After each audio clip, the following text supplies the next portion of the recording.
Welcome to the Crestline Creatrix Matrix. Welcome to the Crestline Creatrix Matrix. Welcome to the Crestline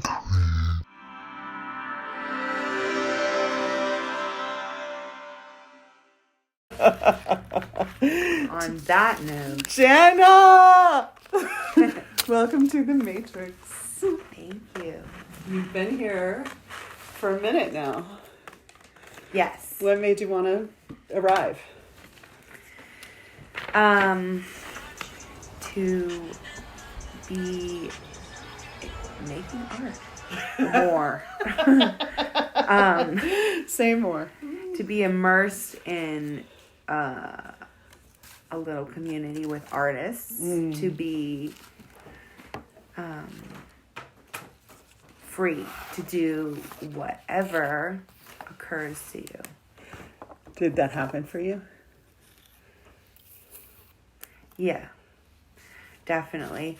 I felt held back at first, and then I allowed myself to make whatever came up. Nice. And I didn't hate it. And the restraints were self-imposed, or how did you experience them? Yeah, self-imposed inner critic thoughts that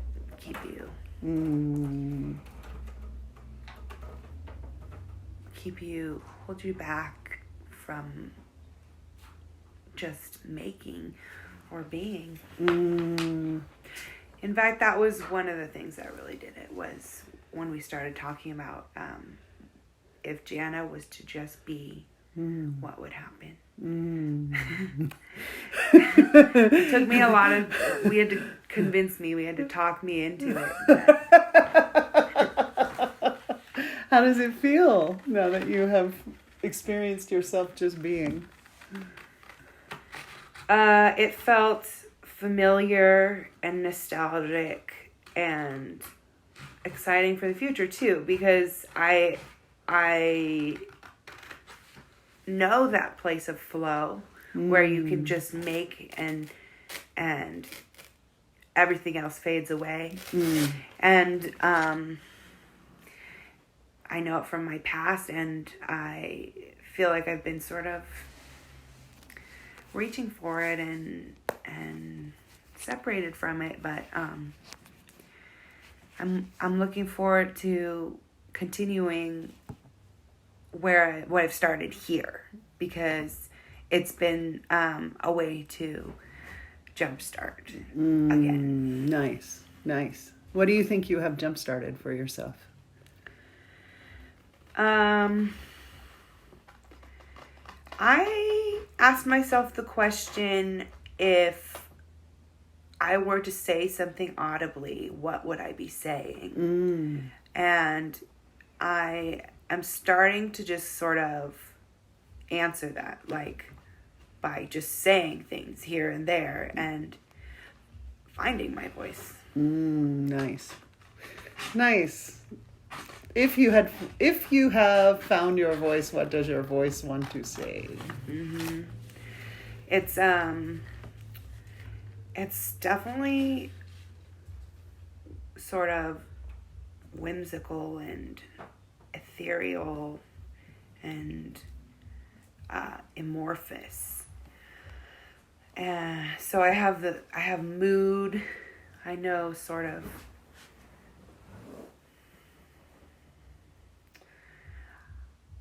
I'm putting it all together. I have pieces. And the exciting part is that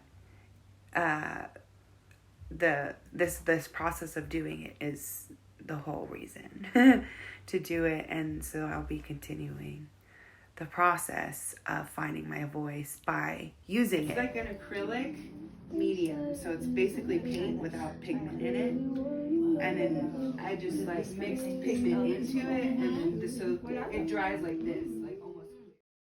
If you have found your voice, what does your voice want to say? It's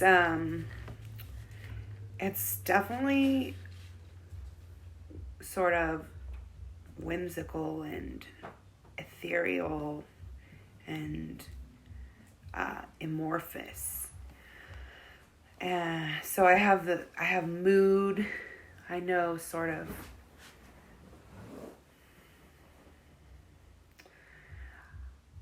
I'm putting it all together. I have pieces. And the exciting part is that this process of doing it is the whole reason to do it, and so I'll be continuing the process of finding my voice by using it. Nice.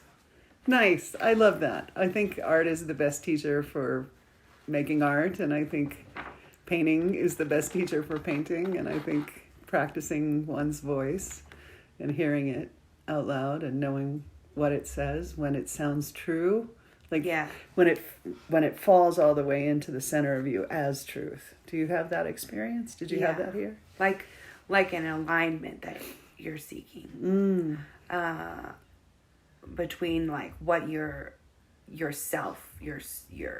gut says and what how you operate and the things you do and how you treat people. And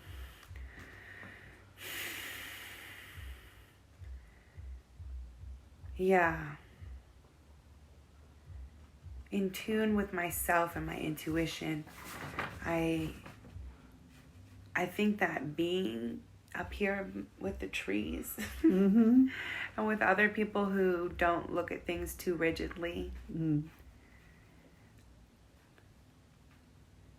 I think I'm getting it close. I'm getting closer to it. Nice. When you came, when you first wrote to say you were coming, yes. What did you say you wanted to work on?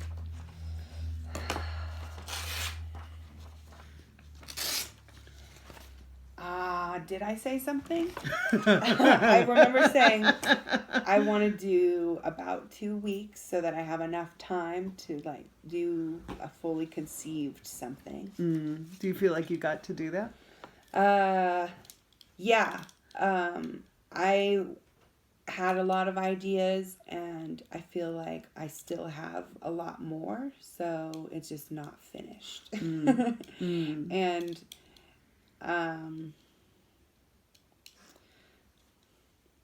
what did you do while you were here? And remember, that's a sharp end that your fingers are close to.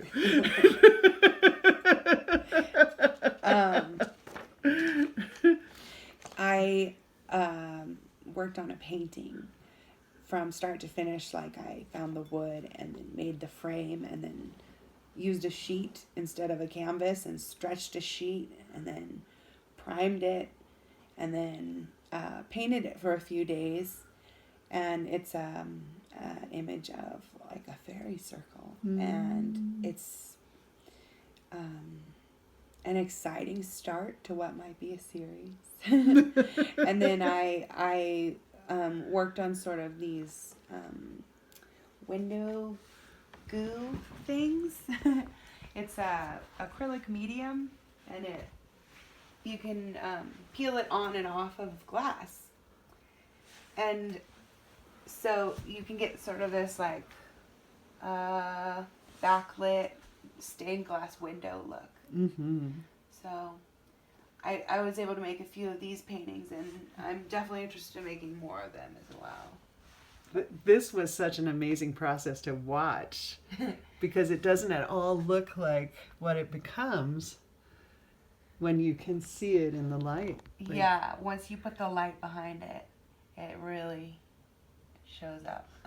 How did you keep track of what you were doing when you made these? Because I painted them with light behind them. Oh, nice. Yeah. Nice. Did you know how to do that, or were you just messing around? I did know how to do that. Yeah. I learned it in art school, sort of experimented with it then. I was making like sheets of color, like all purple, and then I cut them into tiles, and then I made a mosaic with them. Marvelous. Yeah. Wow. And so this is a different iteration where it's just more organic because it's just like figures and fairies. Really extraordinary. Really extraordinary. You have a rich art school past and a lot of art environments you've been your part of. Do you want to talk about any of that? Yeah. I went to a regular 4-year university and did their art program at San Francisco State University. And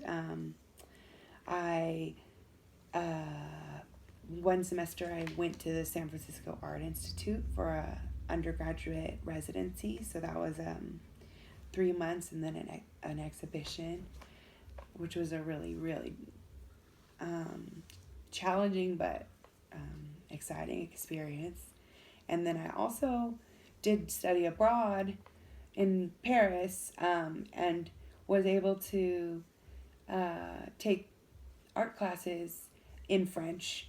And so to like talk about art and how one communicates and expresses themselves using my second language was really rewarding and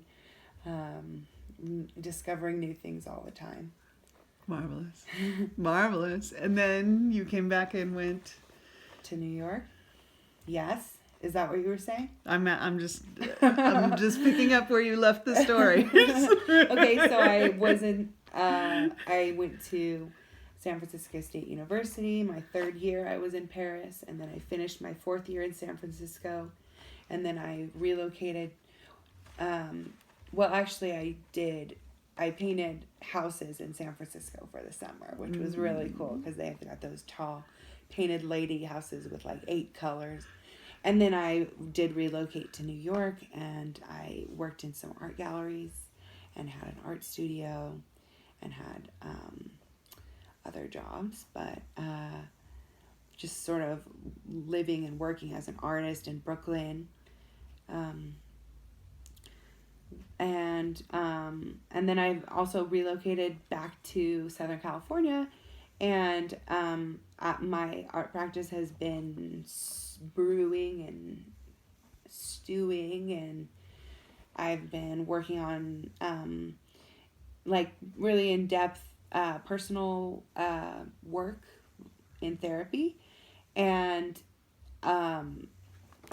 lots of things are coming of all this.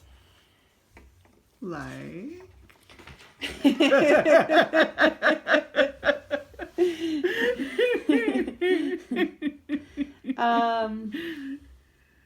Like macrame plant hangers, and a desire to design those an original way that nobody ever has, and so that's textiles work, and then just like a love for painting that's always been here, a desire to like paint a lot more. I got a commission from a family member, so I'm trying not to get in the way of myself. Nice. And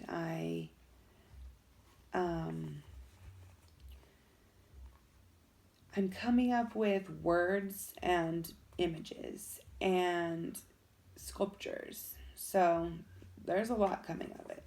I love it. You're folding something. This is my zine. You made it this morning? Well, it over 2 days. So you cut the slit in the paper, and then you fold it like this. And then I usually, so it has a few pages. Will you read it? Sure. So it says stretch. And then here it says, I switched to ambient music so there's more space to listen to myself.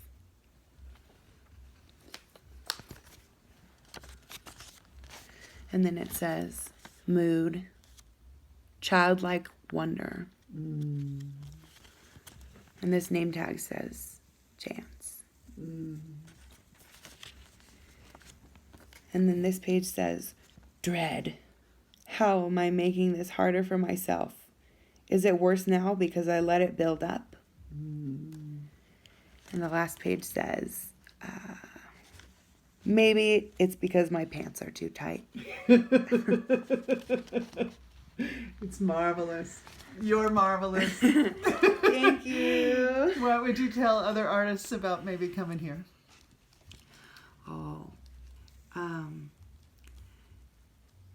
You are welcome to make yourself at home, and it becomes one of the most comfortable places you could be.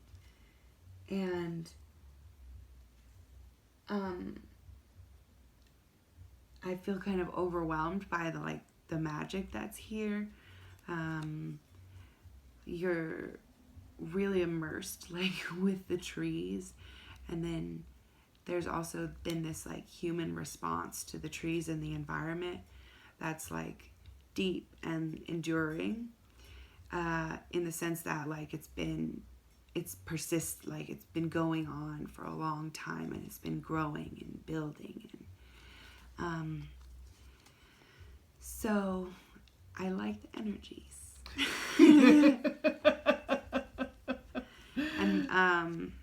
And both Beth and Elle are just amazing people to spend time with. So grateful. That's a sweet kindness. Thank you. Thank you for saying that.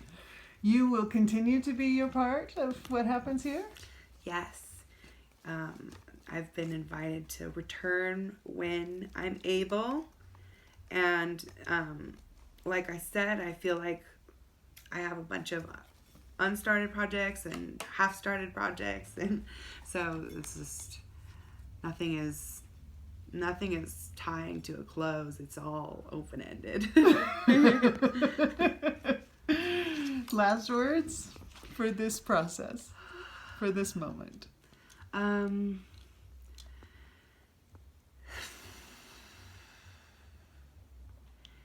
guess I just let myself see what I could do, and I'm glad I did. I'm impressed. This is Janna Alfred, who's been a marvelous textile artist for April here at the Crestline Creatrix Matrix. Thanks for joining us here today, Janna.